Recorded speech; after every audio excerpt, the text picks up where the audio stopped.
जटिल भोजन के जो जटिल अवयव होते हैं उनको सरल अवयवों में परिवर्तित करना, जिससे कि वो अवशोषित हो जाए और शरीर की विभिन्न कोशिकाओं में जाए और वहाँ उसका ऑक्सीकरण हो और जिससे हमको ऊर्जा मिल जाए। Very good. तो इसमें पाचक ग्रंथियाँ होती हैं और आहार नाल होती है। अब आहार नाल में जैसे कल आपको बताया था, पहला जो भाग होगा वो मुख होगा और अंतिम भाग होगा वो गुदा होगी।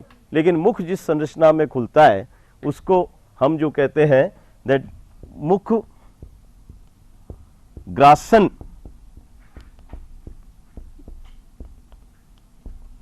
गुहिका, मुख ग्रासन गुहिका। जैसे ये आपका मुंह है तो ये जिसमें खुल रहा है, ये पूरी संरचना आप देखें जो दोनों तरफ से दो जबड़ों से, ये जो दो जबड़ों से है, वो एक तो ऊपरी जबड़ा होता है, एक निचला जबड़ा होता है।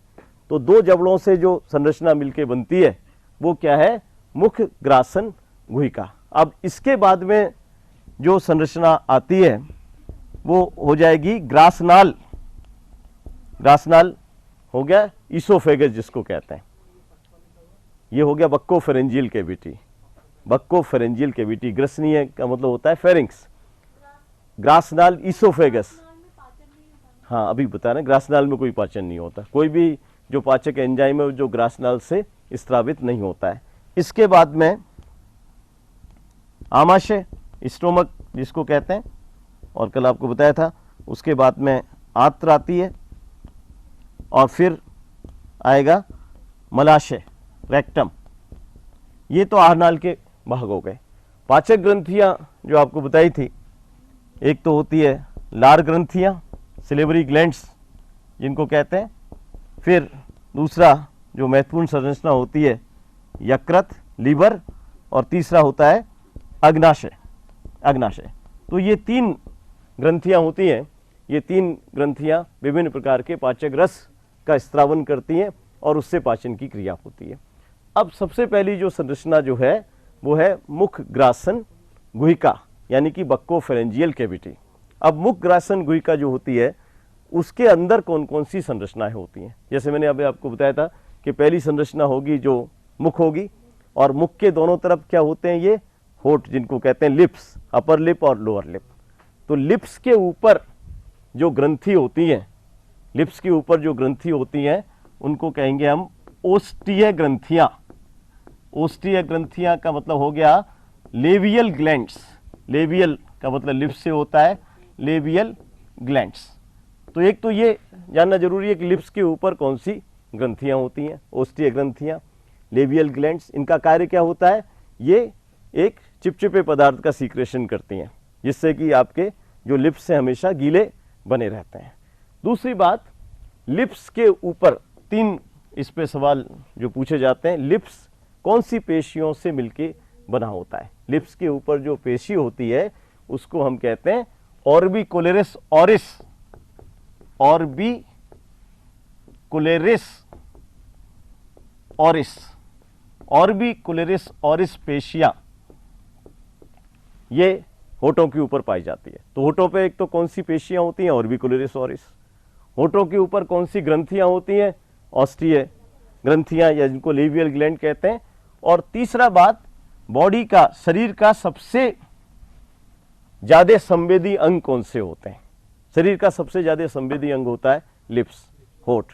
क्यों होते हैं, क्योंकि इनके ऊपर कुछ संवेदी अंग पाए जाते हैं। कौन सी संवेदी अंग लिप्स के ऊपर पाए जाते हैं जो उसको सबसे ज्यादा संवेदी बनाते हैं, तो उसका उत्तर होगा माइसनर।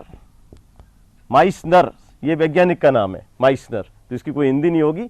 माइसनर कनकाएं, कॉर्पुसल्स जानते हैं, जैसे हम आरबीसी कहते हैं, रेड ब्लड कॉर्पुसल्स, उसकी हिंदी क्या होती है, कनकाएं, लाल रुधिर कनकाएं। तो इसी तरह से माइसनर कॉर्पुसल्स जो होती हैं, माइसनर्स कनकाएं जो होती हैं, वो होठों के ऊपर पाई जाती हैं जो उसको सबसे ज़्यादा संवेदी बनाती हैं। तो ये तो तीन महत्वपूर्ण जानकारी लिप्स के बारे में पता होनी चाहिए।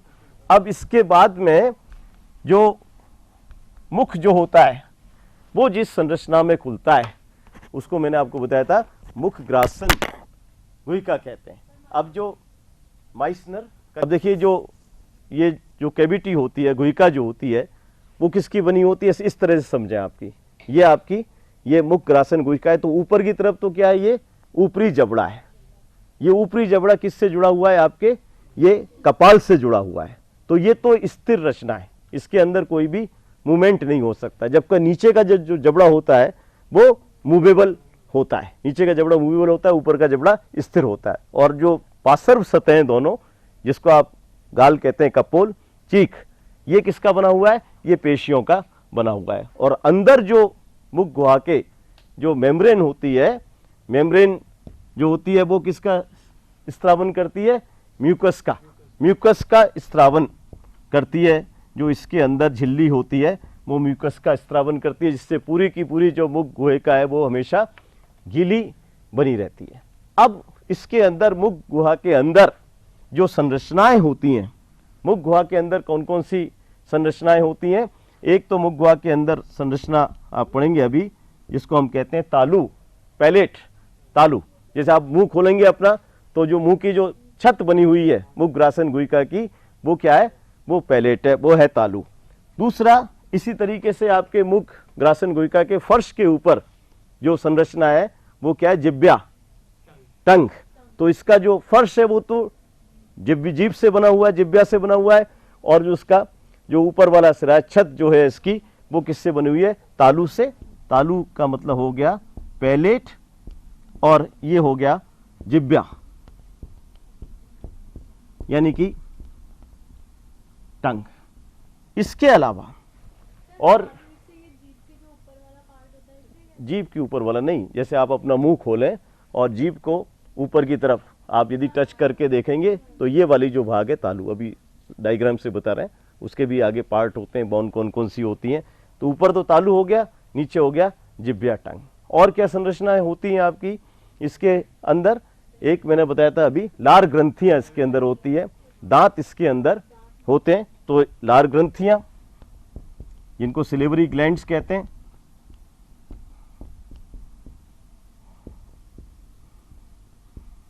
और दांत, ये टीथ इसके अंदर होते हैं। तो इन चारों संरचना से मिलकर के आपकी बनती है मुख ग्रासन गुहिका। अब इसके अंदर, मुख ग्रासन गुहिका के अंदर, यदि इसकी आप संरचना देखें तो देखिएगा, जैसे मैंने बताया था, अपने मुंह को आप खोलें तो ऊपर जो छत है वो क्या कहलाती है? तालु कहलाती है। तालु के भी दो भाग होते हैं।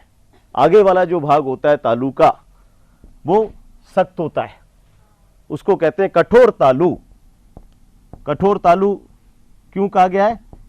कि वो सख्त है। किसकी वजह से सख्त है? कि उसके अंदर अस्थि पाई जाती है। ये जो कपाल जो है, ये इसमें कितनी अस्थियां होती हैं कुल?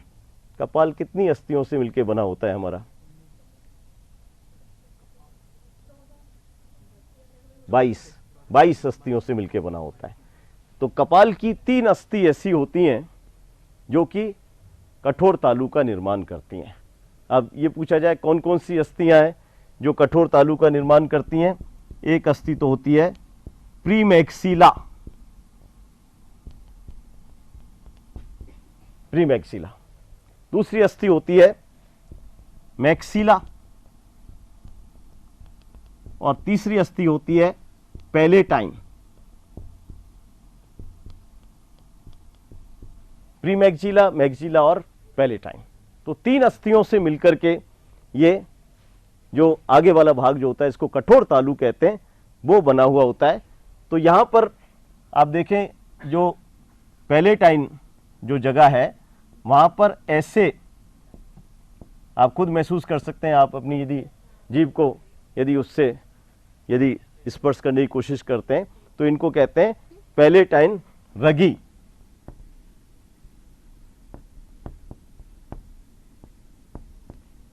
पैलेटाइन उभार होते हैं, ये अनप्रस्थ पैलेटाइन उभार इस तरह के।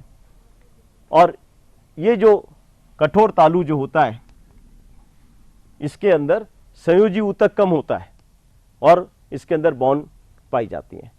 इसके ऊपर 2 यहाँ पर छिद्र भी होते हैं, जो हमारे अंदर नहीं है, मैन के अंदर नहीं पाए जाते, लेकिन दूसरे एनिमल्स आप देखें, डॉग कुत्ता देखें, कैट बिल्ली देखें, तो उसके अंदर ये 2 डक्ट होती हैं, जो आपका ये जो नासा जो मार्ग है, इससे सीधा ये पैलेटाइन बोन के ऊपर जाकर के खुलती हैं, और उनको हम कहते हैं नासा। नासा का मतलब हो गया नोज, नासा तालब छिद्र, नासा तालब छिद्र का मतलब हो गया नेजो पैलेटाइन अपर्चर। नेजो पैलेटाइन अपर्चर ये हमारे अंदर नहीं पाए जाते, लेकिन ये जो दो मार्ग होते हैं, नेजो पैलेटाइन गुहा जिसको कह सकते हैं या मार्ग कह सकते हैं, इसके अंदर एक संवेदी अंग पाया जाता है इन जंतुओं के अंदर, उसको कहा जाता है जैकोब्सन। ये जैकोब्सन भी वैज्ञानिक नाम है, जैकोब्सन अंग, जैकोब्सन अंग उसको कहते हैं। जैकोब्सन अंग जो होता है ये स्मेल, जो जैसे आप देखें गाय होती है या कुत्ता होता है, कोई भी खाने की चीज होती है उससे पहले सूंघते हैं वो उसको, तो उनका ऑल्फेक्शन जिसको कहते हैं, घ्राण, यानी कि स्मेल के लिए ये संरचना जिम्मेदार होती है। तो ये संरचना जो है ये गंध के लिए जिम्मेदार होती है। ये इन जंतुओं में पाई जाती है, मैन के अंदर नहीं पाई जाती है। फिर इसके बाद में जो नीचे वाला जो सिरा होता है इसको हम कहते हैं कोमल तालु। कोमल तालु का मतलब हो गया सॉफ्ट पैलेट। ये कठोर तालु हार्ड पैलेट हो गया, कोमल तालु हो गया सॉफ्ट पैलेट। इसको सॉफ्ट पैलेट कोमल तालु क्यों कहते हैं? क्योंकि इसमें कोई भी अस्थि नहीं पाई जाती, बगैर बोन का बना होता है ये। तो किसका बना होगा? ये संयोजी ऊतक का, कनेक्टिव टिश्यू का बना होता है, और म्यूकस झिल्ली इसके ऊपर पाई जाती है जो इसको गीला बनाने में मदद करती है। तो ये तो है जिसको पैलेट या तालु कहते हैं। अब पैलेट के जो पीछे वाला जो भाग है पैलेट, यानी कि ये कोमल तालु, कोमल तालु से भी ये नीचे वाला जो आप देख रहे हैं ये वाला सिरा, ये लटका रहता है आपकी किसके अंदर? ये मुख हुइका के अंदर, जैसे कर्टेन लटका दें अपन तो ऐसे लटका रहता है। इसको कहा जाता है, क्या कहते हैं इसको? इस नहीं होता है, ये मनुष्य के अंदर होता है। ये होना इसलिए जरूरी है कि जब आप खाना खाते हैं तो ये पता है आपको, यहाँ आपकी गर्दन में दो संरचनाएं होती है। एक तो होती है ग्रासनाल और एक क्या होती है? वायुनाल, ट्रैकिया। तो भोजन आप जब लेते हैं तो वो किसी में भी जा सकता है, जाना किस में चाहिए? उसको ग्रासनाल में, और वो वायुनाल में, यानी कि जो आपका वायु का एयर का जो पैसेज है उसमें वो जा सकता है। तो उसको रोकने के लिए जो संरचना होती है उसको हम कहते हैं वीलम पैलेट या युबुला। हाँ, यदि आप माउथ पूरा खोलेंगे तो आप उसको देख सकते हैं, युबुला, या इसको वीलम पैलेट का नाम देते हैं। तो जब भोजन आप ग्रहण करते हैं तो उस समय एक तो होता है, आप पढ़ेंगे आगे, जो आपका वायुनाल है उसके ऊपर जो उसकी ओपनिंग होती है, छिद्र होता है, उसको ग्लोटिस कहते हैं। उसके ऊपर एपिग्लोटिस होती है। तो एपिग्लोटिस तो ग्लोटिस को बंद कर लेती है, इससे खाना उसमें नहीं जा पाता है। और उसी समय युबुला भी फंक्शन करता है। जैसे जो आप एयर ले रहे हैं रेस्पिरेशन के दौरान, तो वो एयर किस में जानी चाहिए? वायुनाल में, वो ग्रासनाल में नहीं जानी चाहिए। और जो खाना ले रहे हैं वो ग्रासनाल में जाना चाहिए, वो वायुनाल में नहीं जाना चाहिए। तो इनकी ओपनिंग को कौन कंट्रोल करता है? एक तो युबुला नियंत्रित करता है और एक उसको एपिग्लोटिस नियंत्रित करती है। अब इसके पीछे वाला जो भाग होगा उसको हम कहते हैं ग्रसनी। कल बताया था आपको फेरिंग्स। फेरिंग्स के बारे में क्या एक इम्पोर्टेंट आपको कल बताया था, एंडोडर्म से बनती है। पहली संरचना जो आहार नाल की जो एंडोडर्म से बनेगी वो क्या हो जाएगी? ग्रसनी। उससे पहले तो एक्टोडर्म से बताया था, ग्रसनी के नीचे और बड़ी आंत्र तक की जो संरचना होगी वो किससे? एंडोडर्म से बनती है। मीजोडर्म से कोई भी आहार नाल की संरचना नहीं बनती। अब इसके बाद में जो ग्रसनी जो होती है, ग्रसनी के भी 3 भाग होते हैं। एक तो ग्रसनी का जो भाग होता है उसको हम कहते हैं, ये वाला जो भाग होगा यहाँ पर, ये ग्रसनी कहलाएगा। ग्रसनी के 3 भाग होते हैं। एक तो जहाँ पर कि ये नासा वेस्म होते हैं जिससे आप एयर लेते हैं। तो एक तो ये बाहर की तरफ खुल रहे हैं, ये तो बाह्य नासा छिद्र है जिससे ऑक्सीजन ली जाती है और CO2 बाहर निकाली जाती है। और ये पूरा की पूरा जो नासा वेस्ट में ये ऊपर खुल जाता है आपकी किसके अंदर? ये मुख ग्रासन गुहिका के अंदर, नेजोफेरिंग्स में। तो यहाँ पर जो 2 अपर्चर होंगे उसको कहेंगे अंत्यनासा छिद्र। तो एक तो इसके ऊपर ग्रसनी में 2 अंत्यनासा छिद्र होते हैं। अंत्यनासा छिद्र यानी कि ये एयर को, वायु को अंदर भेजते हैं। ये तो पता है आपको कि आपका ये मार्ग है, ये दोनों के लिए कॉमन है, इसी से भोजन लिया जाता है और उसी से एयर ली जाती है। तो जहाँ पर ये नासाभेषम खुलते हैं जिससे एयर अंदर जाती है, वहाँ पर दो ये छिद्र पाए जाते हैं जिनको अंत्यनासा छिद्र, इंटरनल नेजल अपर्चर्स कहते हैं। एक तो ये दो ओपनिंग होती है ग्रसनी के ऊपर, और इस वाले भाग को हम कहते हैं नासा ग्रसनी, नेजोफेरिंक्स कहते हैं। इसी समय यहाँ पर दो ओपनिंग और यहाँ पर पाई जाती हैं, और वो ओपनिंग किसकी होती है, जो कर्ण जो होता है, कान जो होता है, इसके भी तीन भाग होते हैं, आप पढ़ेंगे। एक तो बाह्य कर्ण होता है, ये जो कि बाहर से वातावरण से वायु को ये संग्रह करता है। एक बीच में होता है मध्य कर्ण, और फिर होता है अंत्यकर्ण। तो इन तीनों का हम जानते हैं फंक्शन तो क्या है, कान का सुनने का, एक बॉडी को ये बैलेंस करने का। लेकिन इसमें से ये पूछा जाए कि इन तीनों भागों में से कौन सा भाग सुनने के लिए उत्तरदायी होता है, तो क्या आंसर होगा इसका, बाह्य कर्ण, मध्य कर्ण और अंत्यकर्ण। इन तीनों में से यदि मान लो मैं बाह्य कर्ण को यहाँ से काट दूं तो वो व्यक्ति सुनेगा नहीं सुनेगा, यदि ये वाला भाग नहीं हो तो सुनेगा नहीं सुनेगा, वो सुनेगा, उसके सुनने में कोई अंतर नहीं आएगा। अंत्यकर्ण जो होता है, अंत्यकर्ण वो सुनने के लिए जिम्मेदार होता है, और जो मध्य कर्ण जो होता है उसकी यहाँ पर ये दो ओपनिंग होती हैं। मध्य कर्ण आपकी इससे जुड़ा रहता है, जो ये यूस्टेकियन कैनाल, यूस्टेकियन भी साइंटिस्ट का नाम है, यूस्टेकियन नलका, ये यूस्टेकियन नलका छिद्र, यूस्टेकियन नलका छिद्र।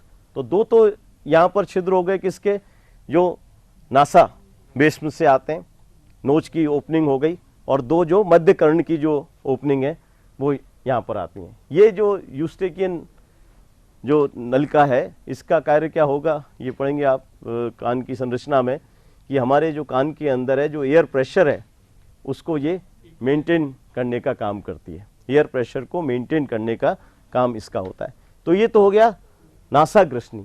नासा ग्रसनी के बाद में एक तो ग्रसनी के तीन भाग होते हैं, पहला भाग तो नासा ग्रसनी हो गया, इसमें ये दो पेयर होते हैं। ये जो होता है ये केवल एयर का ही मार्ग होता है।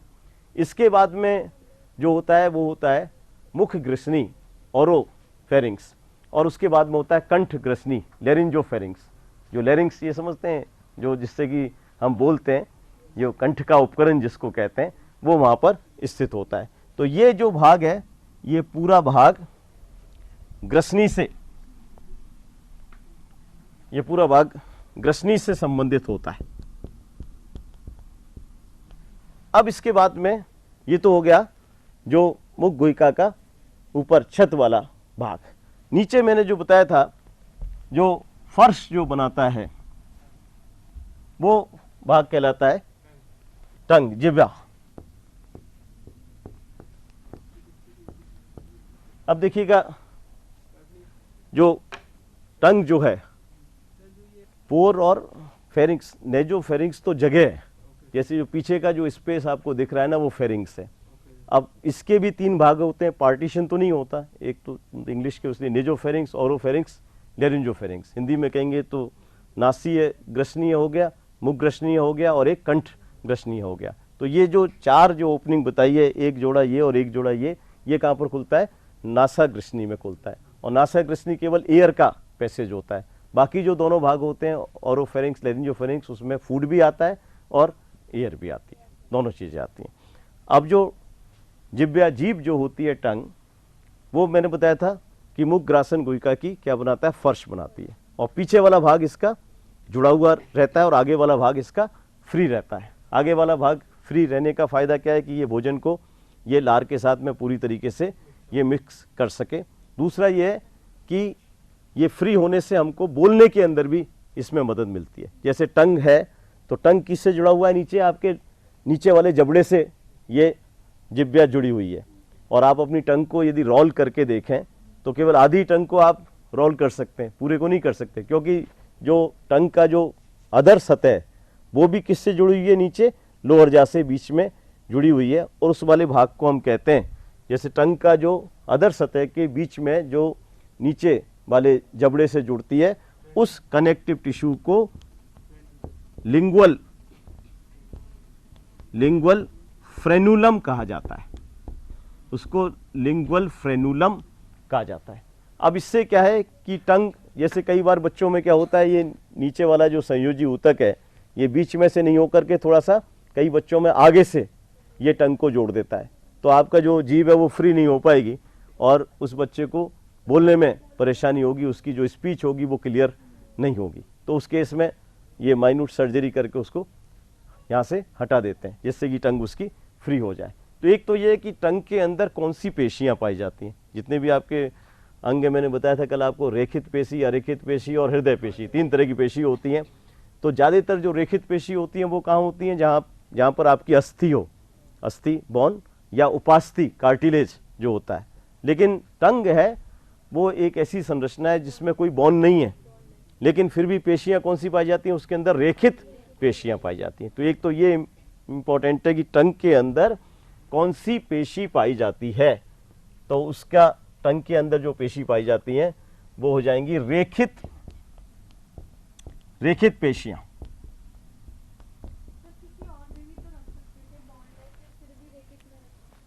रेखित पेशियाँ, हाँ, जैसे कुछ संरचना ऐसी हैं जिनका नाम तो रेखित है, क्योंकि जब आप तीनों तरह की जब पेशी पढ़ेंगे तो उसमें पढ़ेंगे कि कुछ पेशियाँ, कुछ लक्षण जो होते हैं वो कॉमन भी हो सकते हैं उसके अंदर। तो ये अपवाद है शरीर के अंदर जहाँ पर कि बोन नहीं है लेकिन फिर भी पेशी कौन सी पाई जाती है, रेखित पेशी पाई जाती है। जैसे ग्रास नाल के अंदर भी आप देखेंगे दोनों तरह की पेशी होती है, रेखित भी होती है और अरेखित पेशी भी होती है।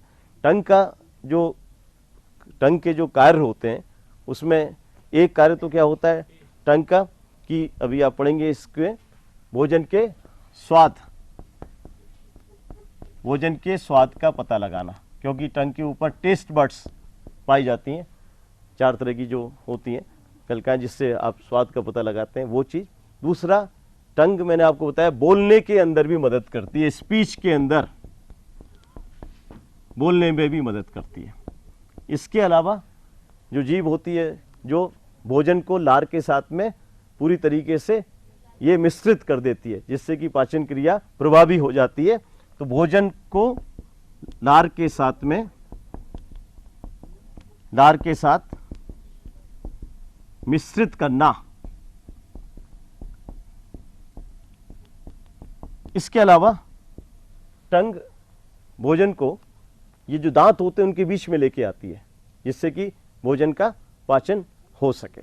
इसके अलावा जो दांतों के बीच में कोई खाना फंस जाता है तो वो भी टंग से हटाया जा सकता है जिससे कि टंग के अंदर जो सही हाइजीन जिसको कहते हैं स्वच्छता वो बनी रहे। और एक जैसे कुछ जानवर ऐसे होते हैं डॉग के अंदर, कुत्ते के अंदर आप देखें खाना खाने में तो सभी में मदद करती है टंग। उसके अंदर क्या एक विशिष्ट कार्य होता है टंग का। टंग देखें आप कुत्ते की बाहर निकली रहती है ना, तो उसमें कोई फायदा होता है कोई बाहर निकाल के रखने में टंग को। ताप के नियंत्रण में, थर्मो रेगुलेशन में, उसके शरीर में थर्मो रेगुलेशन में क्या कमी हो सकती है, पानी की।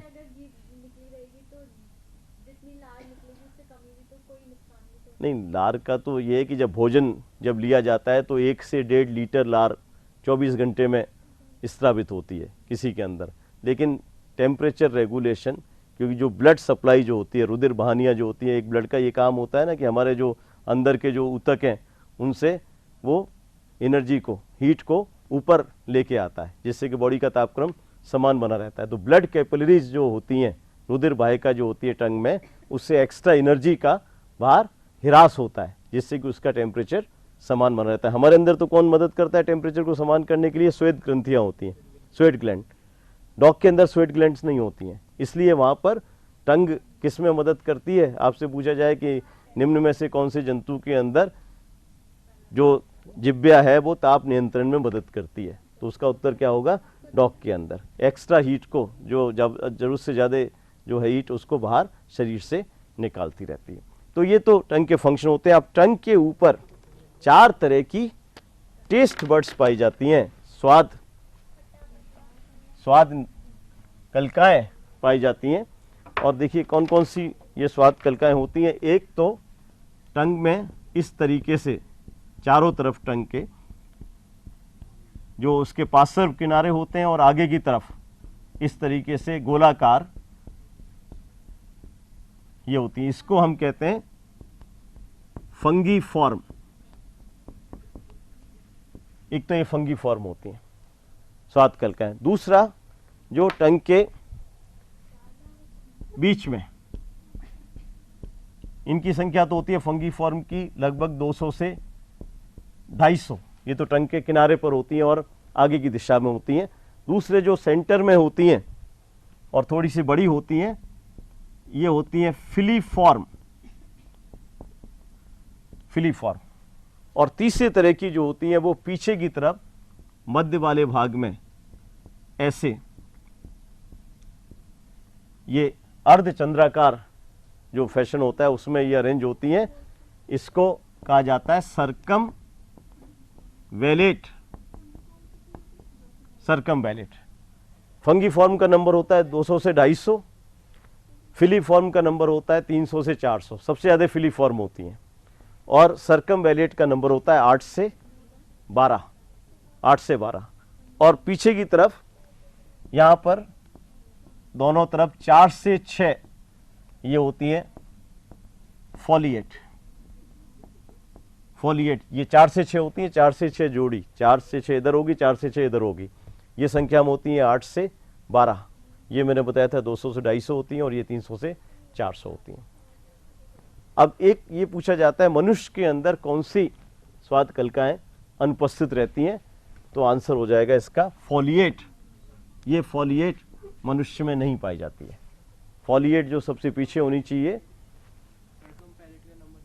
8 से 12, 8 से 12, ये 4 से 6 जोड़ी फॉलिएट हमारे अंदर अनुपस्थित रहती हैं।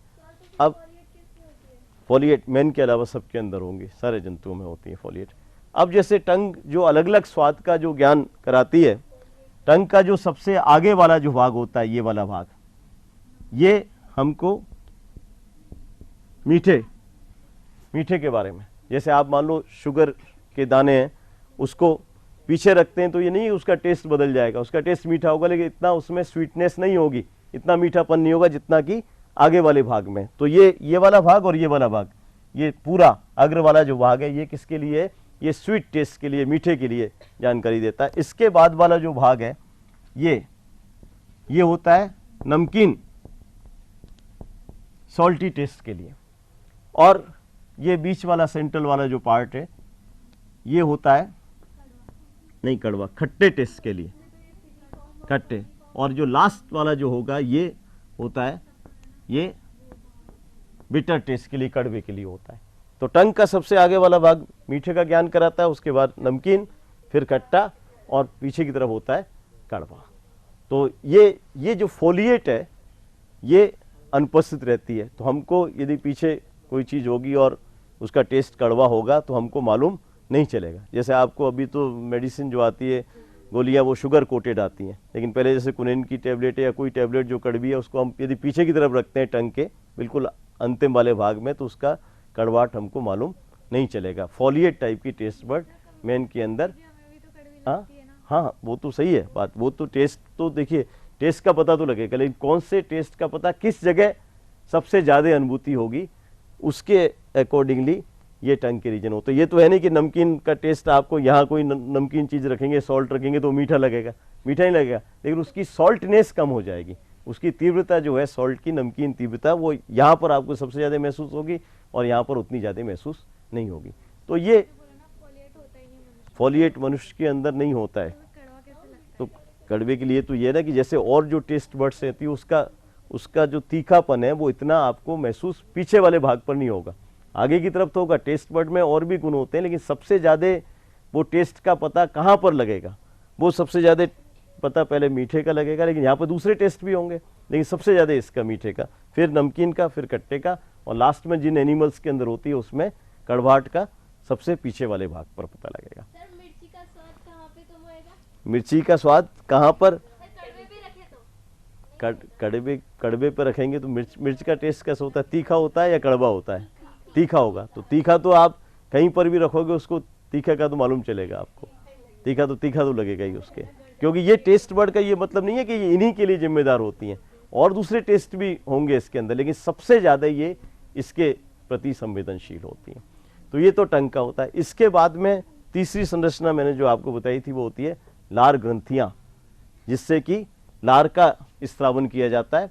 और लार ग्रंथियां जो भोजन के पाचन में भी मदद करती हैं और भोजन को लसलसा बनाने के अंदर भी मदद करती हैं, क्योंकि जब तक भोजन लसलसा नहीं बनेगा उस पर जो पाचक एंजाइम से वो काम नहीं कर सकते।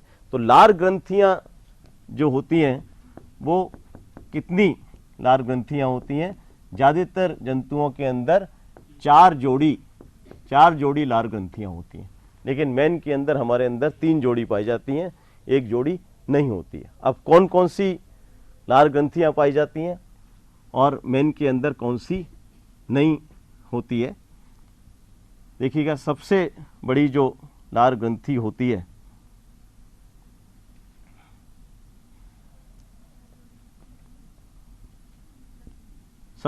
लार ग्रंथि होती है वो होती है पैरोटिड। सबसे बड़ी जो लार ग्रंथि जो होती है पैरोटिड ग्रंथि होती है। पैरोटिड ग्रंथि कहाँ पर उपस्थित होती है? कान के नीचे, कान के जस्ट नीचे जो उपस्थित होगी, ऐसे इधर यहाँ पर होगी और इधर यहाँ पर होगी, तो वो होती है पैरोटिड। और पैरोटिड जो होगी वो आपके ऊपरी जबड़े में अभी टीथ पड़ेंगे, incisor, canine, premolar, molar teeth के ये पास में जाकर के खुल जाती है। अब एक तो ये है कि इसकी जो डक्ट है, इसकी जो वाहिनी है पैरोटिड की, उसको क्या कहते हैं? उसको हम कहते हैं स्टेंसन डक्ट, स्टेंसन नलिका। स्टेंसन भी वैज्ञानिक का नाम है, स्टेंसन नलिका। यानी पैरोटिड कहाँ पर उपस्थित होती है? कान के नीचे। कहाँ खुलती है? ये ऊपरी जबड़े में, मोलर टीथ के बीच में।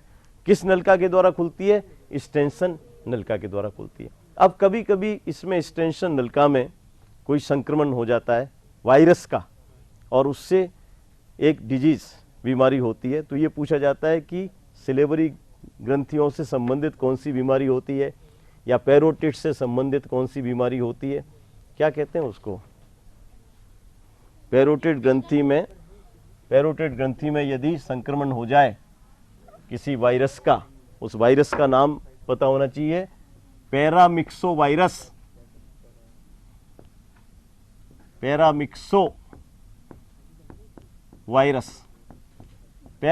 वायरस यदि संक्रमित करता है किसको? पैरोटिड ग्रंथियों को, तो उससे जो डिजीज होती है उसको कहते हैं मम्स। सुना है आपने मम्स को? गलसुए जिसको कहते हैं हिंदी में, गलसुए, मम्स। तो मम्स जो है, मम्स या गलसुआ, ये किसकी वजह से हुआ? ये पैरोटिड ग्रंथि में किसके? पैरामिक्सो वायरस के संक्रमण की वजह से होता है, जिससे खाने को निगलने में परेशानी होती है। दूसरी जो ग्रंथि होती है वो जो मनुष्य के अंदर नहीं पाई जाती है लेकिन दूसरे जंतुओं में होती है, ये आई के नीचे होती है। आई का ये जो भाग है इसके जस्ट नीचे होती है, इसलिए इसका नाम है इंफ्रा ऑर्बिटल। ये तो पता है आपको, आई किसके अंदर उपस्थित रहती है? गोल रचना, इसको ऑर्बिट कहते हैं। गोल रचना कोई भी होती है इसको ऑर्बिट कहते हैं। इंफ्रा का मतलब नीचे, सब ऑर्बिटल भी कह सकते हैं, इंफ्रा ऑर्बिटल भी कह सकते हैं। तो इसका नाम है इंफ्रा ऑर्बिटल,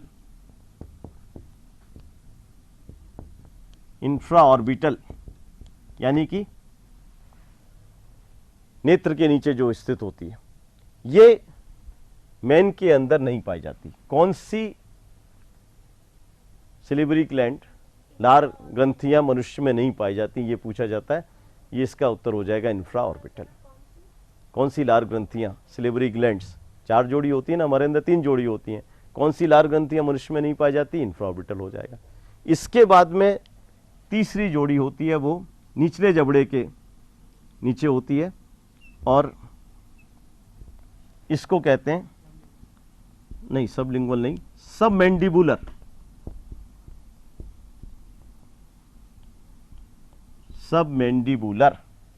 सबका मतलब नीचे, मैंडिबुलर, ये मैंडिबुलर वाला भाग है जिसको निचला जबड़ा कहते हैं। और इसकी जो नलिका होती है उसका नाम है वाटसन डक्ट, वाटसन नलिका। ये भी वैज्ञानिक के नाम पर है सारे, वाटसन नलिका। ये जो है सब मैंडिबुलर लार ग्रंथि, ये रैबिट में नहीं पाई जाती, खरगोश के अंदर ये नहीं पाई जाती, ये मैन के अंदर नहीं पाई जाती, ये खरगोश के अंदर नहीं पाई जाती, सब मैंडिबुलर। और दूसरी बात एक जो पता होना चाहिए, जैसे सर्प जो होते हैं दो तरह के होते हैं, आपको पता है, विषैले और जो विषीन होते हैं, एक तो पॉइजनस और एक नॉन पॉइजनस। तो जो पॉइजनस जो स्नेक्स हैं विषैले, वो पॉइजन कहाँ पर उनके अंदर इकट्ठा रहता है, वो पैरोटिड ग्रंथि जो होती है उसके अंदर पॉइजन इकट्ठा रहता है। और जब भी वो किसी को काटते हैं तो ये ग्लैंड कहाँ पर खुलती है, टीथ पर खुलती है, उसको मैग्जिला टीथ कहते हैं। उस मैग्जिला टीथ वो किसी के शरीर में अंदर जाएगा पहले, और उसके साथ साथ ये जो ग्रंथि हैं ये पिचक जाएंगी, जिससे कि वो पॉइजन विषैला पदार्थ बाहर निकल के आ जाएगा। तो पॉइजन ग्लैंड्स में, विष ग्रंथियों में कौन सी लार ग्रंथियां रूपांतरित हो जाती हैं, किसके अंदर, स्नेक्स के अंदर, सर्पों के अंदर। तो उसका उत्तर हो जाएगा पैरोटिड। पैरोटिड लार ग्रंथियां जो सर्प विषैले होते हैं उनके अंदर विष ग्रंथियां बनाती हैं, पॉइजनस ग्रंथियों में परिवर्तित हो जाती हैं। सर और जो तो ये नहीं होते उनमें पैरोटिड नहीं होती? उनके अंदर पैरोटिड तो होगी, लेकिन पैरोटिड विषैली नहीं होगी, उनके अंदर केवल लार का ही स्त्रावन करेगी, वहाँ पर कोई विषैला पदार्थ इकट्ठा नहीं होगा। हाँ दो दो चीजें दो काम कैसे, मतलब विषैली हो भी सकती नहीं भी हो सकती? नहीं, जैसे मैंने बताया कि पॉइजन दो तरह के स्नेक्स होते हैं, पॉइजनस और नॉन पॉइजनस। अब कोई मान लो पॉइजनस स्नेक है तो उसके अंदर पॉइजन कहाँ भरा हुआ है, तो उसका उत्तर हो जाएगा पैरोटिड सिलिवरी ग्लैंड में। तो बाकी की जो सिलिवरी ग्लैंड होंगी वो तो लार का सीक्रेशन करेंगी और वो पॉइजन का सीक्रेशन करेगी जब किसी को वो काटेगा तब, अदरवाइज उसके अंदर पॉइजन भरा रहेगा।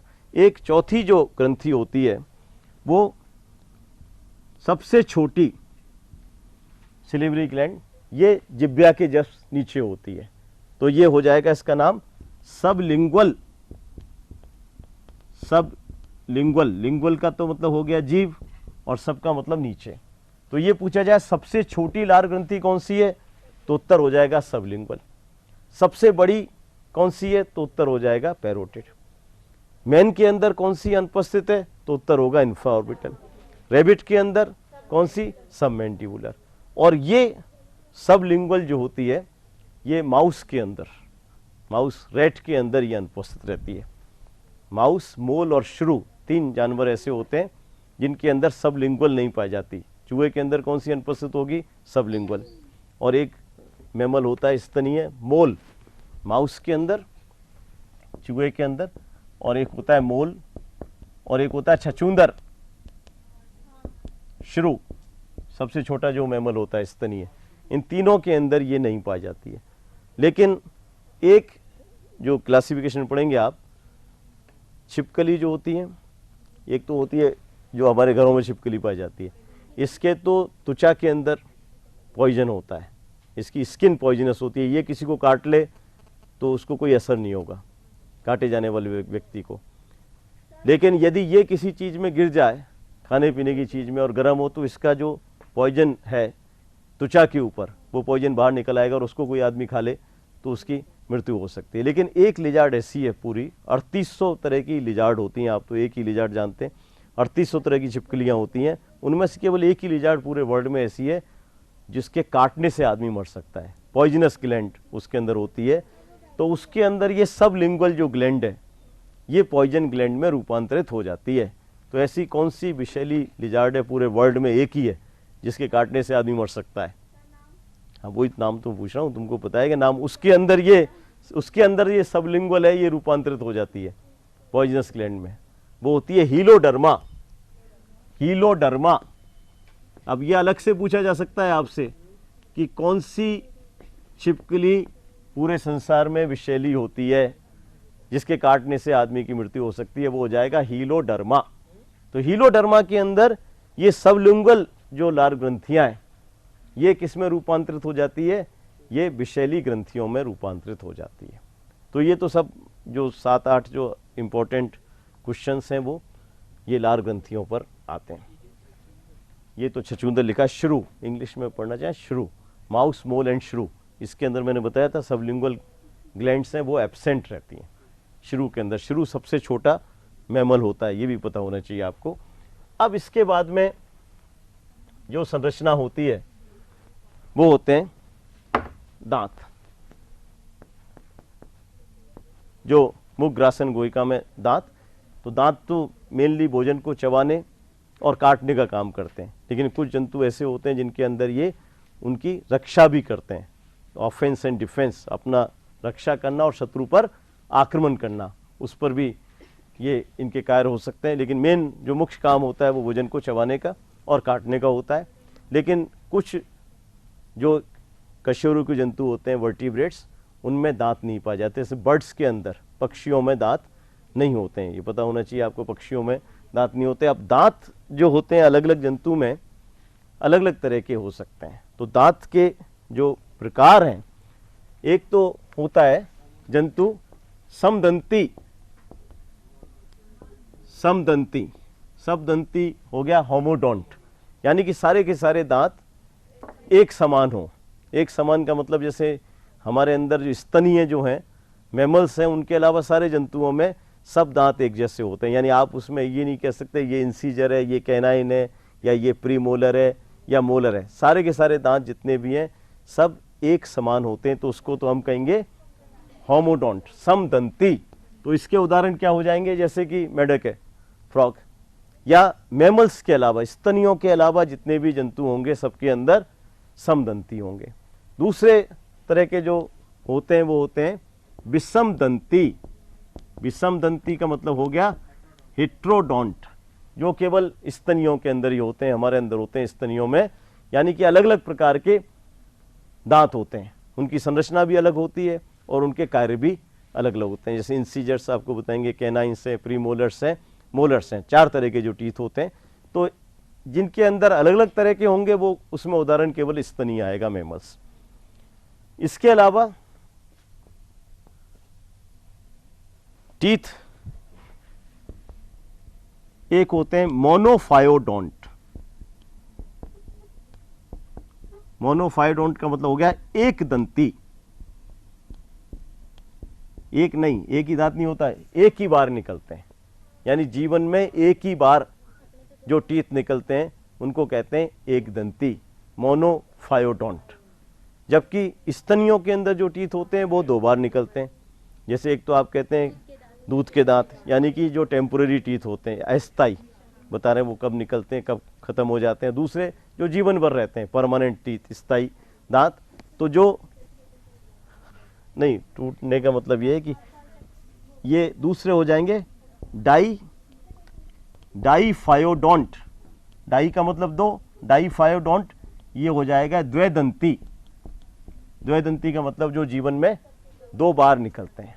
तो एक तो इसके अंदर जो टीथ होंगे, मैं ऊपर लिख रहा हूं इधर, एक तो जो टीथ होंगे वो निकलेंगे, जैसे मनुष्य के लिए हम माने अस्थाई टीथ, अस्थाई दांत। ये तो हो गए टेम्पोररी टीथ या मिल्की टीथ, या जिसको हम कहते हैं डेसिडुअस टीथ, जो झड़ जाते हैं। तो ये टीथ कब निकलना प्रारंभ होते हैं बच्चे में? 6 या 7 महीने की एज से। सबसे पहला जो टीथ आता है वो इंसीजर आता है बीच में, जो सेंट्रल इंसीजर कहते हैं, और 30 महीने तक, यानी कि 2.5 साल की एज तक सारे के सारे टीथ ये आ जाते हैं। तो कितने टीथ होते हैं टेम्पोररी टीथ के अंदर? कितने टीथ होते हैं? 32 तो होते हैं। परमानेंट टीथ में कितने टीथ होते हैं बच्चों के अंदर? 28 नहीं होते, 20 टीथ होते हैं। 20 टीथ होते हैं। यदि आपको नहीं पता है और उसका यदि आप जानते हैं डेंटल फॉर्मूला जिसको कहते हैं, यानी दांत सूत्र जो होता है वो हर एक को पता होना चाहिए। जैसे आई से तो हम कहते हैं इंसीजर, ये होता है 2/2, कैनाइन 1, प्रीमोलर 0 और मोलर 2/2। इसको समझते नहीं समझते? ऊपर जो लिखा है वो तो लिखा है मैंने ऊपरी जबड़े के बारे में, और नीचे जो लिखा है वो निचले जबड़े के बारे में। सबसे पहले जो लिखा जाता है आई, यानी कि इंसीजर। इंसीजर ये क्या है? आधे जबड़े के अंदर। टीथ को हम कैसे डिस्कस करते हैं, जैसे ये आपका जबड़ा है, इसको आप बीच में से आधा तो इधर हो गया, हाफ, आधा इधर हो गया। तो इंसीजर को हिंदी में क्या रजनक बोलते हैं शायद, रजनक। मैं आपको कल तो देख के बताऊँ, रजनक।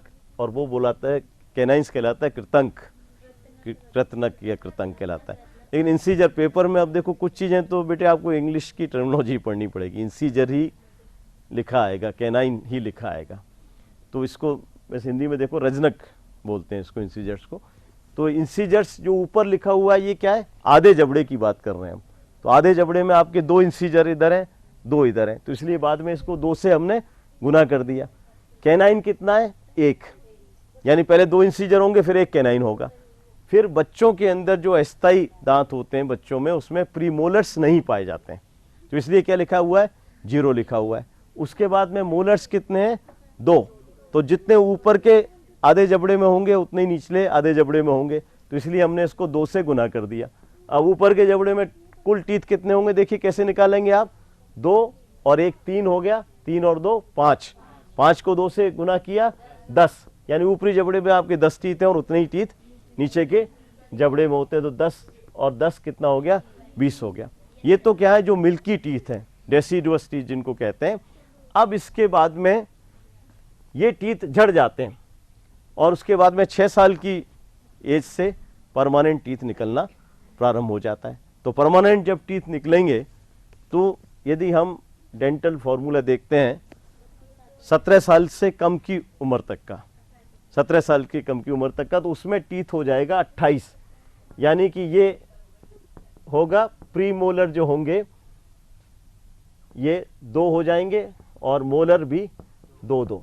तो अब आप देखिए प्री मोलर यहाँ पर बच्चों में नहीं थे, प्री मोलर हो गए, तो ये क्या हो जाएगा, 2 और 1 3 5 7, और 7 को 2 से गुना करेंगे तो गया 14, और 14 ही नीचे हो जाएंगे, दोनों को आप जोड़ देंगे तो ये हो जाएगा 28।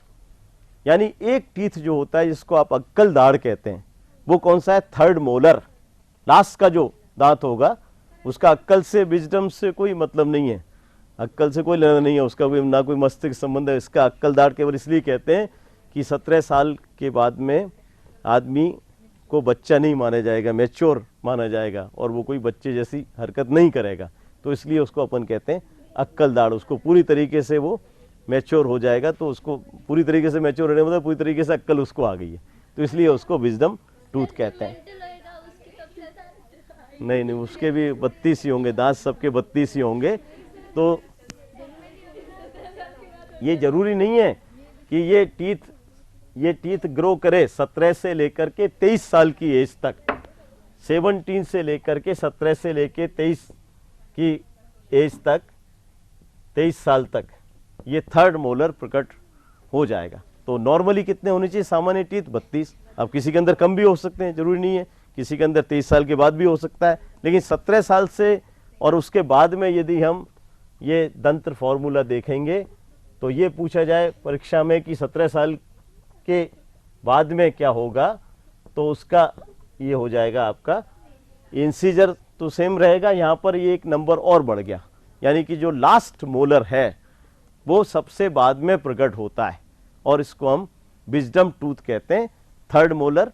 और अब जो टीथ होंगे वो 16 और 16 कितने हो जाएंगे, 32 हो जाएंगे। तो ये एक तो दंत सूत्र आपको पता होना चाहिए कि अस्थायी दांतों का कितना होता है, 17 साल से पहले की उम्र में कितना होगा जब स्थायी दांत आते हैं, और फिर 17 साल के बाद में ये 32 टीथ होते हैं। इसके साथ साथ कुछ जंतु ऐसे होते हैं, ये तो डाइफाइडोंट हो गया, कुछ जंतु ऐसे होते हैं जो बहुदंती पॉलीफायोडोंट, पॉलीफायोडोंट, पॉली का मतलब मैनी, कई बार, अनेक बार जो टीथ निकलते हैं, यानी टीथ बनते रहते हैं, ग्रो हो गए और वो झड़ जाएंगे, फिर टीथ नए आए, वो फिर टीथ ग्रो हुए फिर झड़ जाएंगे। तो ऐसे फ्रॉग के अंदर जो लोअर वर्टिब्रेट्स होते हैं, जो कशेरुकी फ्रॉग एम्फीबियंस को जो बिलोंग करते हैं, उनके अंदर पॉलीफायोडोंट टाइप के टीथ होते हैं। मेढक में पूछा जाए किस तरह का होगा, बहुदंती पॉलीफायोडोंट। इंसीजर कैनाइन तो होंगे नहीं, सारे टीथ एक जैसे होंगे, होमोडोंट होंगे, लेकिन जीवन में कई बार निकलते हैं, तो इसलिए उसको हम पॉलीफायोडोंट कहते हैं। एक टीथ जो पूछा जाता है, जैसे एलिफेंट के अंदर जो टीथ बाहर से दिखाई देते हैं, उनके अंदर जीवन भर वृद्धि होती रहती है, इसलिए उनका साइज बढ़ जाता है, वो कौन से टीथ होते हैं एलिफेंट में, जिसको हम टस्क टीथ कहते हैं, वो कौन से होते हैं, इंसीजर्स। अब इंसीजर्स में भी आपको लिख दिया जाए अपर इंसीजर, यानी अपर ऊपरी जबड़े के इंसीजर हैं या निचले जबड़े के, तो उसमें उत्तर हो जाएगा अपर इंसीजर्स, ऊपरी इंसीजर्स। कौन से दांत हाथी के अंदर बाहर निकले रहते हैं, और वो किसका स्रोत होता है? मेनली आइवरी, जिसको कहते हैं ना, आइवरी जो काफ़ी मूल्यवान होता है, काफ़ी कीमती होता है। तो आइवरी ये किससे प्राप्त होता है, ये पूछा जाए, हाथी के जो ऊपरी इंसीजर्स हैं उनको आइवरी का स्रोत माना जाता है, उससे आइवरी प्राप्त होता है ऊपरी इंसीजर से। तो ये पॉलीफाइडोंट होते हैं। इसी तरीके से टीथ, जो टीथ जबड़े से ऊपरी सतह से जुड़े रहते हैं, यानी उसको आसानी से अलग किया जाता है, उन टीथ को हम कहते हैं, नहीं थीकोडोंट नहीं, प्लूरोडोंट, प्लूरोडोंट। हाँ बोलिए बेटा। आइवरी, जैसे हाथी तो देखा है सबने, हाथी की सूंड होती है और सूंड के दोनों तरफ ऐसे दो निकले नहीं रहते वाइट, तो अपर इंसीजर्स जो होते हैं वो टस्क टीथ कहलाते हैं। टस्क का मतलब सूंड हो गया, जो सूंड से जुड़े रहते हैं। अब जैसे आइवरी तो नाम है, जिससे कि ये शोपीस वगैरह नहीं बनते, आइवरी का बना हुआ है किसी दुकान पर जो। अब जैसे हिंदुस्तान से आप बाहर नहीं भेज सकते आइवरी को, आप उसका, अरे भाई आप इसका मतलब आप एलिफेंट को टॉर्चर करके आइवरी निकाल रहे हैं, उसको मार के निकाल रहे हैं, कहाँ से आएगा? आर्टिफिशियल तो बनाएंगे नहीं आप, तो आप उसको उस तरह के व्यवसाय को प्रमोट नहीं करेंगे ना कि जंतु को मार करके और उसके अंगों को बाहर भेज रहे हैं। लेकिन जहाँ भी मिलता है, जो भी चीज़ बनती है उसकी वो बहुत मूल्यवान होती है। आपसे ये पूछा जाएगा कि कौन से दांत हाथी के अंदर आइवरी का स्रोत हैं, तो उसका हो जाएगा अपर इंसीजर्स। या कौन से दांत हाथी में बाहर से दिखाई देते हैं, तो वो उत्तर हो जाएगा अपर इंसीजर्स। हाँ बोलो। कभी कभी दांत आए नहीं तो? दांत कभी कभी नहीं आए, जैसे कौन सा? भागे ना नकली जबड़े लगाते हैं। हाँ पूछ रहे हैं, देखो कोई बात नहीं। जैसे आपके स्थायी दांत आ गए, अब स्थायी दांत आने के बाद में कोई दांत डॉक्टर ने निकाल दिया, तो अब दांत तो नहीं आएगा ना, वो दांत तो नहीं आएगा। तो आप अलग से बाहर से भी आप दांत इम्प्लांट कर सकते हैं। या फिर बहुत ज़्यादा ओल्ड एज हो गई किसी की, कई सारे दांत उसके, कल आपको नेक्स्ट लेक्चर में दांत की संरचना जब आप पढ़ेंगे, तो दांत के अंदर एक कैविटी होती है, उसको कहते हैं हम मज्जा गुहिका, पल्प कैविटी। और पल्प कैविटी के नीचे एक अपर्चर होता है, पोर होता है, छिद्र। तो जैसे जब दांत पूरा बन जाता है तो वो पोर धीरे धीरे सकड़ा हो जाता है और बाद में बंद हो जाता है। तो इसका मतलब दांत की जो कोशिकाएं वो फिर सक्रिय नहीं रहेंगी, वो जीवित नहीं रहेंगी, और उसके बाद दांत कभी भी गिर सकता है। तो एक बार दांत निकाल दिया डॉक्टर ने, कम उम्र में या ज़्यादा उम्र में झड़ गया दांत, तो नया दांत तो नहीं आएगा। 2 बार निकलने थे, तीसरी बार तो दांत निकलेंगे नहीं। अब उसके लिए क्या विकल्प है? या तो आप वही सिंगल दांत इम्प्लांट करवाएं। ज़्यादा दांत किसी के निकाल दिए बहुत ज़्यादा ओल्ड एज में, तो पूरा जबड़ा उसको बनवाना पड़ेगा। ये होता है इसका मतलब। आते किस वजह से ये? आते किस वजह से हैं दांत? अब जैसे संरचना जब पढ़ोगे दांत की, तो दांत में कोशिकाएं होती हैं जिनको कहते हैं ओडेंटोब्लास्ट, दंत कोशिकाएं। तो दंत कोशिकाओं में वृद्धि होती रहती है, उसमें विभाजन होता रहता है, और उसकी वजह से दांत की ग्रोथ होती है। और उस उम्र के बाद में वो दांत का विभाजन रुक जाएगा, क्योंकि उन कोशिकाओं को पोषण नहीं मिलेगा, वो अपर्चर जो है, पोर है, वो बंद हो जाएगा, और उसके बाद दांत कभी भी गिर सकता है। तो दांत की संरचना जब इसके बाद में कल पढ़ेंगे तो उसके अंदर ये चीज़ आएगी। हाँ, नेल्स क्यों बढ़ते हैं? अब जैसे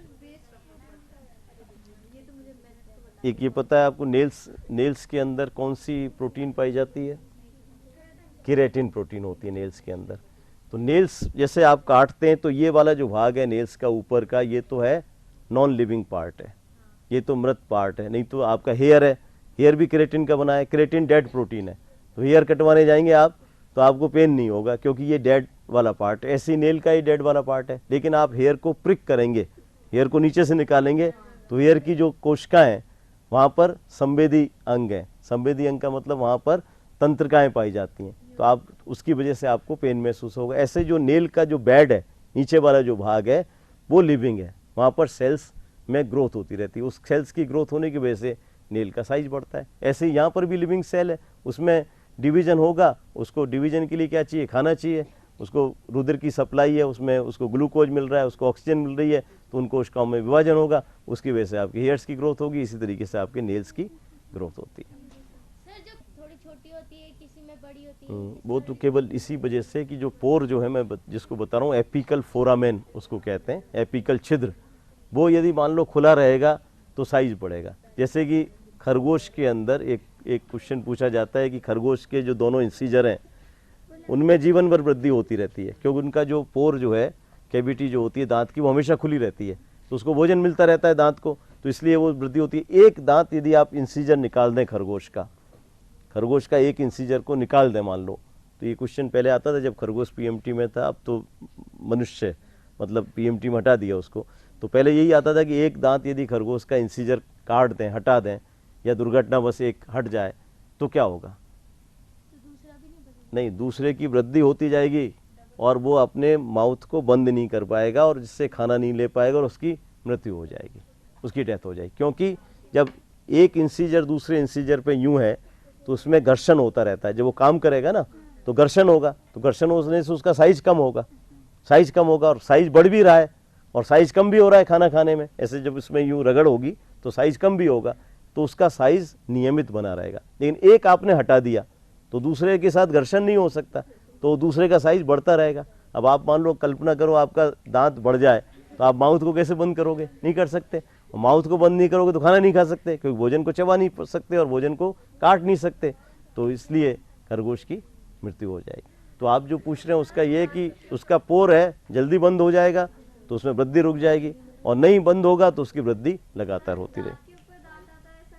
दांत के ऊपर दांत आता है, जैसे कई बार उसका अलाइनमेंट जो होता है ना, जहाँ पर पोजीशन होती है जबड़े में, अब ये आगे की चीज़ थोड़ा पूछ रहे हैं, जैसे आप ऊपरी जबड़ा होता है उसमें दो अस्थि होती हैं, इनसे दांत जुड़े रहते हैं। एक तो होता है प्री मैक्सिला और एक होती है मैक्सिला। तो इंसीजर और कैनाइन जो हैं वो तो प्री मैक्सिला से जुड़ते हैं, और प्री मोलर और मोलर जो गाल वाले रीजन में होते हैं ये मैक्सिला से जुड़ते हैं। अब उनके बीच में डेफिनेट गैप होना चाहिए, लेकिन मान लो कैनाइन है, वो उससे सटा हुआ उसकी मान लो रूट निकल आती है, तो उसकी वृद्धि वहीं पर हो जाएगी। नीचे के जबड़े में सारे के सारे दांत, अब ये तो लिखना भी चाहिए आपको, पूछा जा सकता है, निचले जबड़े में सारे दांत किससे जुड़े रहते हैं? डेंट्री बोन से, एक ही बोन से जुड़ते हैं, चाहे वो इंसीजर हो या कैनाइन हो या प्रीमोलर हो या मोलर हो, एक ही अस्थि से जुड़ते हैं निचले जबड़े में, उसको कहते हैं डेंट्री अस्थि से जुड़ते हैं। निचले जबड़े के जो टीथ होते हैं वो डेंट्री अस्थि से जुड़ते हैं, और ऊपरी जबड़े मैंने जो बताया था आपको, अभी जो बोन्स के नाम लिखाए थे ना, पैलेट के अंदर प्री मैक्सिला और मैक्सिला, तो ऊपरी जबड़े में जो इंसीजर्स और कैनाइंस होते हैं ये तो जुड़ते हैं प्री मैक्सिला से, इंसीजर्स और कैनाइंस टीथ तो प्री मैक्सिला से, और जो दो आखिर के जो टीथ बताए ना, ये प्रीमोलर और मोलर, ये किससे जुड़ेंगे? ये जुड़ेंगे मैक्सिला बोन से। आप लिख लीजिएगा मैक्सिला और प्री मैक्सिला। प्री मैक्सिला से तो कौन जुड़ेगा? इंसीजर और कैनाइन। मैंने लिखा आई, ये इंसीजर के लिए, सी लिखा है कैनाइन के लिए, और प्री हटा दें तो ये क्या बन जाएगा? मैक्सिला। मैक्सिला से कौन से जुड़ेंगे टीथ? वो जुड़ेंगे प्रीमोलर और मोलर। हाँ, अस्थियाँ हैं दोनों, ये इसकी आपका कपाल है, उसके लास्ट में आपको ये पता होना चाहिए। इन्होंने बताया हमारे अंदर स्तनियों में जो टीथ होते हैं वो थीकोडोंट टाइप के टीथ होते हैं। थीकोडोंट का मतलब ये है कि जो अस्थियों से जुड़े रहते हैं, अस्थियों के अंदर तक जो धसे रहते हैं। जैसे टीथ का जो नीचे वाला भाग होता है उसको कहते हैं मूल, रूट, तो वो बोन के अंदर तक धसी रहती है, थीकोडोंट। इसीलिए आपको जब टीथ निकाला जाएगा तो दर्द महसूस होगा, क्योंकि ये इसका जो रूट है, जो टीथ का जो नीचे वाला भाग है जिसको मूल कहते हैं, वो अस्थि के अंदर जो कैविटी होती है गर्त का, उसके अंदर धसा हुआ रहता है। तो सारे स्तनियों के अंदर जो टीथ पाए जाएंगे उसका प्रकार क्या हो गया? थीकोडोंट। और स्तनियों के अलावा दूसरे जो हैं जंतु, उनमें टीथ केवल ऊपर की सतह से जुड़े रहते हैं अस्थि के, तो आप वो आसानी से हट जाते हैं, जबकि हमारे अंदर टीथ नीचे से आ रहे हैं। तो एक क्वेश्चन ये पूछा जाता है कि सबसे पहले थीकोडोंट टीथ किस में देखे गए थे? क्रोकोडाइल्स के अंदर। जैसे हार्ट सबसे पहले 4 चैम्बर वाला किस में देखा गया था? क्रोकोडाइल्स में। क्रोकोडाइल्स क्या होते हैं? रेप्टिलिया के अंदर आते हैं। तो थीकोडोंट टीथ थीकोडोंट टीथ सबसे पहले कौन से जंतुओं में देखे गए थे? तो उसका होगा उत्तर क्रोकोडाइल्स में थीकोडोंट टाइप के टीथ सबसे पहले देखे गए थे।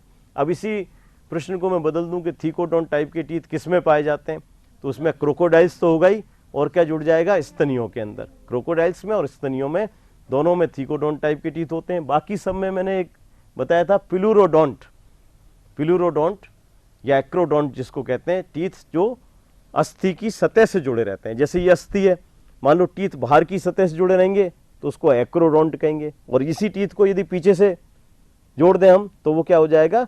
पिलुरोडोंट हो जाएगा। आगे की सतह से जुड़ेगा उसका तो नाम हो जाएगा एक्रोडोंट।